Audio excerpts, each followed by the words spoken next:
When my house burned down, my family came, not to help, but to laugh. Finally, karma burned the trash.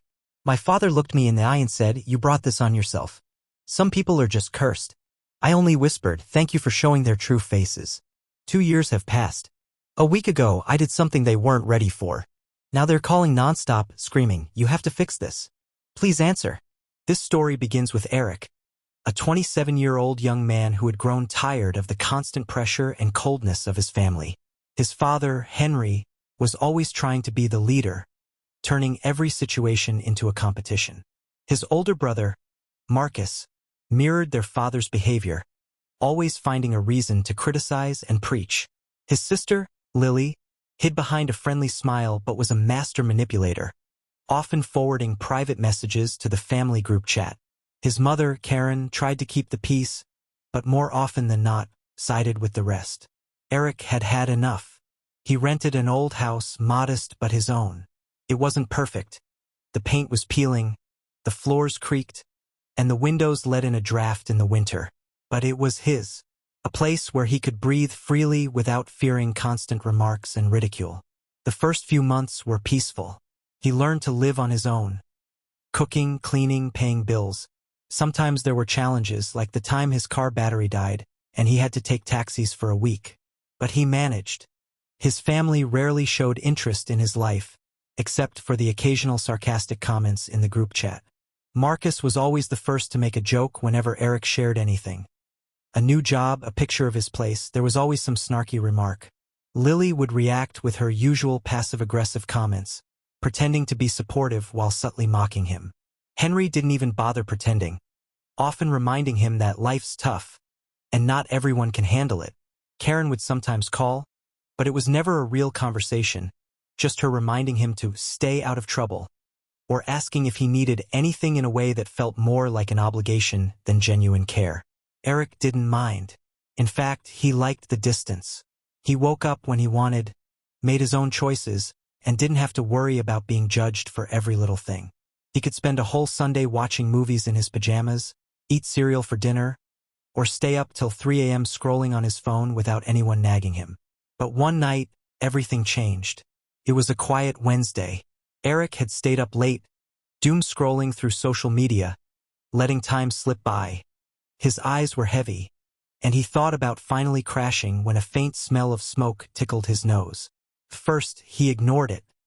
Maybe someone outside was burning leaves? But the smell grew stronger. Then the fire alarm went off, its sharp, piercing sound jolting him fully awake. Panic kicked in. His first thought was that he'd left the stove on, but the kitchen was dark and untouched. The smoke was thicker now, coming from the hallway. Heart pounding, Eric grabbed his phone, his wallet, and his keys. He didn't even bother with shoes. The moment he yanked the front door open, cold night air hit him, and he stumbled out onto the damp grass, staring back at his house. Flames licked the windows. Smoke billowed out of the roof. It was all so fast. Too fast. He could hear the faint crackle of burning wood, the pop of glass shattering. Eric stood there, barefoot on the grass, shivering but too numb to even feel the cold. His mind was blank, stuck on one thought. Is this really happening? The fire department arrived quickly, the flashing red and blue lights painting the scene in a surreal glow. But the house was old, dry wood and bad wiring, a perfect recipe for disaster. Despite their efforts, half the house was gone by the time they got the flames under control. Eric watched as his life, his furniture, his clothes, his laptop, everything he had tried to build for himself, went up in smoke. But instead of feeling the panic he expected, there was just emptiness, like he was watching someone else's life burn down.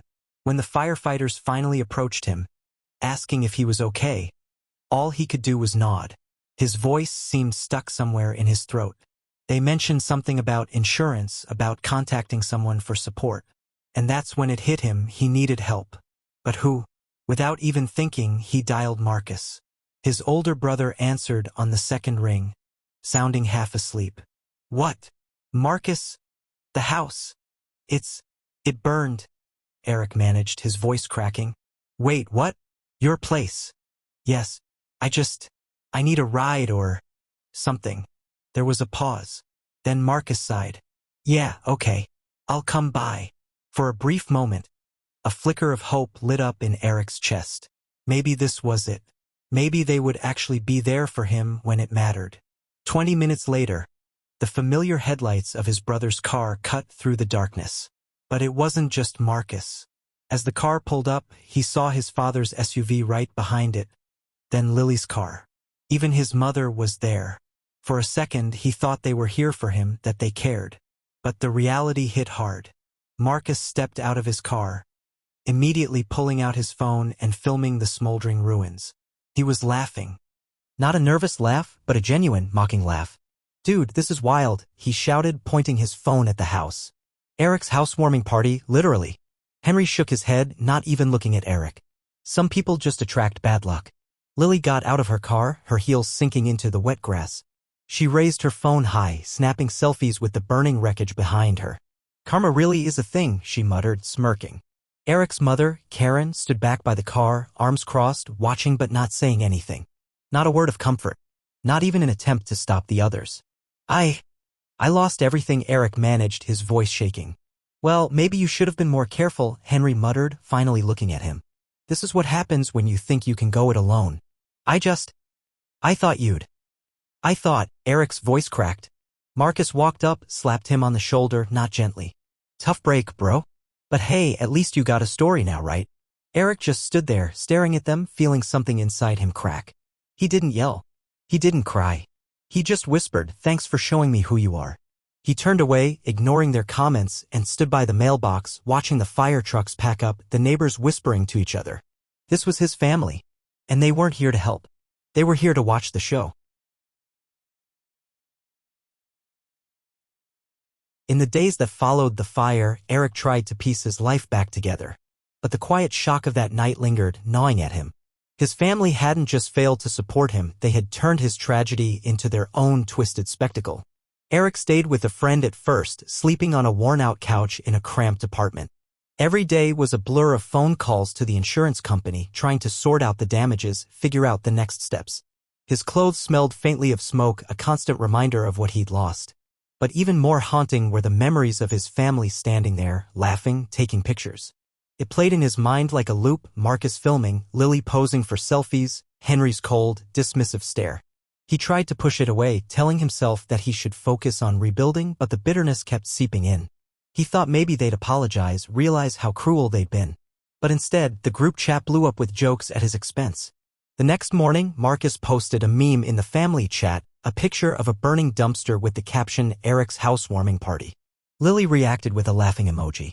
Henry didn't say anything, but Eric knew his silence was its own judgment. Karen, his mother, called once. Just once. She asked if he was okay in that distant, obligatory tone she always used. Eric told her he was fine, and she seemed relieved, not because he was okay, but because she could say she checked. Days turned into weeks. Eric's routine was survival, work, call the insurance company, scroll through listings for a new place, and avoid his family. He should have muted the group chat, but he didn't. Part of him couldn't look away. It was like watching a slow-motion car crash. They kept bringing him up in jokes, little barbs hidden behind, just kidding. Did you find a new place yet? Or are you just planning on burning down the next one too? Marcus texted once. Hey, maybe it's a sign you should stay with the family where it's safe, Lily added, with a winking emoji. Eric never responded. But he saved the screenshots. The hardest part wasn't the insurance process or the endless uncertainty, it was the realization that his family didn't see him as one of them. He was the scapegoat, the one they could always kick around, the one whose pain was a punchline. He kept expecting them to reach out to realize they'd gone too far. But they never did. Instead, they seemed to double down. Eric posted a picture of himself finally getting the keys to a tiny, rundown studio he could barely afford, and within minutes, Marcus commented, "Hope it's fireproof." Another laugh emoji from Lily. That was the moment something shifted in Eric. He didn't respond, didn't delete the comment. He just stared at it, feeling the anger solidify. They weren't going to stop. They didn't see him as family, just a joke. And if that's how they wanted it, fine. But he wasn't going to play along anymore. He began pulling away, quietly at first. Ignoring their texts, letting their calls go to voicemail. His mother would occasionally leave a message, talking about how family should stick together, how he shouldn't hold grudges. But she never mentioned the fire, never admitted what they did. Eric didn't block them. He wanted to see their messages, their little digs. It was like collecting evidence. He didn't know what he would do with it, not yet. But he knew one thing: he was done being their punching bag. Eric didn't block his family. He didn't cut them off completely. He didn't have to. He just started watching, paying attention to how much they actually relied on him. It started with little things. Marcus texted asking if Eric still had Dad's old toolbox. He needed a drill for some project in his backyard. Eric did have it. His father had practically dumped it on him when he moved out, calling it old junk he didn't want. But now it was suddenly important. "Yeah, I've got it," Eric texted back. "You can come pick it up. Can you just drop it off?" "I'm busy," Marcus replied. "No," Eric typed simply. The reply was almost instant. "Wow. Seriously?" "Seriously," Eric wrote and left it at that. Lily was next. She was planning her wedding and suddenly her frantic messages started coming in. "Eric, I need help with the wedding website. It's glitching again. Guests can't RSVP." Normally Eric would have jumped in, fixed the code, sorted the settings. But now he just replied, "I'm busy." "Busy with what?" "This is important," she shot back. "Then ask someone else," he texted and silenced his phone. But they didn't ask anyone else. They kept coming back to him. Over and over. His father, Henry, called, grumbling about how his phone contacts weren't syncing. "You set this up, so you need to fix it." "I'm not your tech support, Dad," Eric said calmly. "Excuse me." Henry's voice was sharp. "I said I'm not your tech support," Eric repeated. "Figure it out yourself." The silence on the other end was almost satisfying. Eric started to realize just how dependent they all were on him. He had set up their streaming accounts, fixed their Wi-Fi routers, programmed their phones. He had always done it because it was easier than arguing. Because they'd make him feel guilty, act like he owed them. But not anymore. He didn't just ignore them. He started pulling away methodically. He logged into the accounts where he was an admin, streaming services, family cloud storage, even Lily's wedding website. One by one, he removed himself, changed passwords, disconnected his email. Anything in his name, anything he was responsible for, gone. Lily's website crashed completely a week later. She called, practically screaming into the phone. "I can't even access the guest list." "What did you do?" "I told you to ask someone else," Eric replied. "You're ruining my wedding," she shouted. "Not my problem," he said and hung up. Marcus showed up at his door a few days later, fuming. "Did you sell Dad's tools?" "Yeah." "You didn't pick them up. You're such a selfish." "Get off my porch," Eric interrupted, his voice steady. Marcus stood there, stunned, and then stormed off. His phone was constantly buzzing with texts, missed calls, even voicemails. His mother left tearful messages about how he was tearing the family apart. Henry sent angry texts about respect and loyalty. Marcus tried to threaten him. Lily kept switching between rage and begging. But Eric didn't cave. He just watched them flounder, scrambling without their free tech support, without their fallback plan. He realized that for all their mocking and cruelty, they had come to rely on him for the very things they looked down on. And that's when it hit him: they hadn't just lost their free helper. They had lost their scapegoat. And they were falling apart without him. Eric knew the fallout was coming. But even he was surprised at how fast it all unraveled. It started with the family group chat. A place he had always avoided but never left. It was like a live feed of their chaos now. Marcus was the first to crack, blowing up the chat with furious messages. "Who changed the Netflix password?" "Eric. Why is the family playlist gone?" "Eric, this isn't funny. Fix it." Eric didn't respond. He watched the notifications pile up, the anger turning into panic.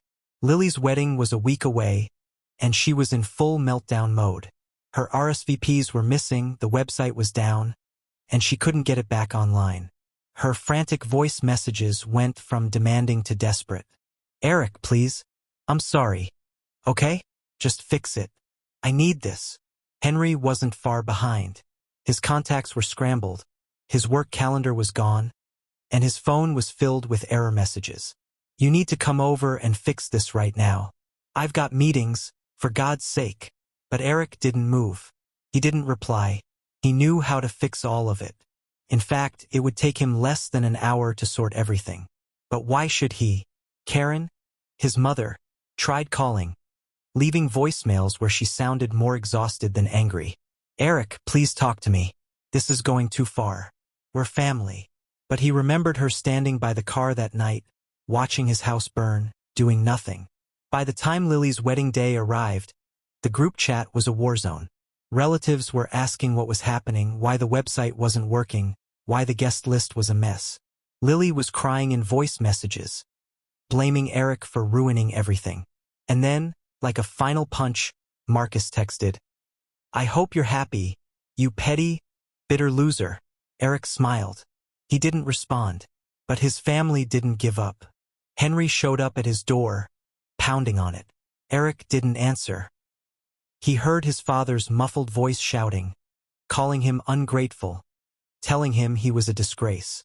Lily tried calling from a different number, sobbing, begging him to fix the website.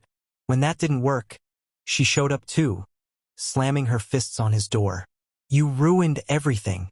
I hate you." Eric just watched her through the peephole, calm, silent. Karen sent a final text. "Please, Eric, we're your family. Don't do this." But they had already done it. They had shown him who they were that night his house burned. And now they were reaping what they'd sown. Eventually, the chaos settled. The calls stopped. The messages slowed. He heard from a cousin that Lily's wedding was a mess. Half the guests didn't get the new location, and her speech was mostly tears. Henry missed 2 important work meetings because he couldn't get his calendar sorted. Marcus had to recreate his playlist and rebuild his smart home setup from scratch. But it wasn't just about tech. Over time, their connections with other relatives became strained too. Relatives started asking questions about the burned house, the rumors of their cruel reactions. Marcus's girlfriend left him, calling him a bully who can't even care about his own brother. Lily's friends whispered about how her drama had ruined her own wedding. Henry, who always prided himself on being the strong, stable patriarch, began to lose his temper more often at work. A few colleagues noticed, and soon whispers about his family issues began to circulate. Karen, always trying to keep the peace, tried to arrange a family meeting. She sent a long message to Eric, pleading for him to come. "We can fix this. We can be a family again." Eric read it, then deleted it. He moved into a new place, a modest 1-bedroom apartment with a small balcony. It wasn't much, but it was his. And for the first time in a long time, he felt truly free. His phone was quiet. The group chat was empty, messages growing further apart. Sometimes he would glance at it just to see. Occasionally, there would be a desperate message from Marcus or a guilt trip text from Karen. But he never replied. One day, while out for groceries, Eric ran into Marcus. His older brother looked tired, a shadow of his usual cocky self.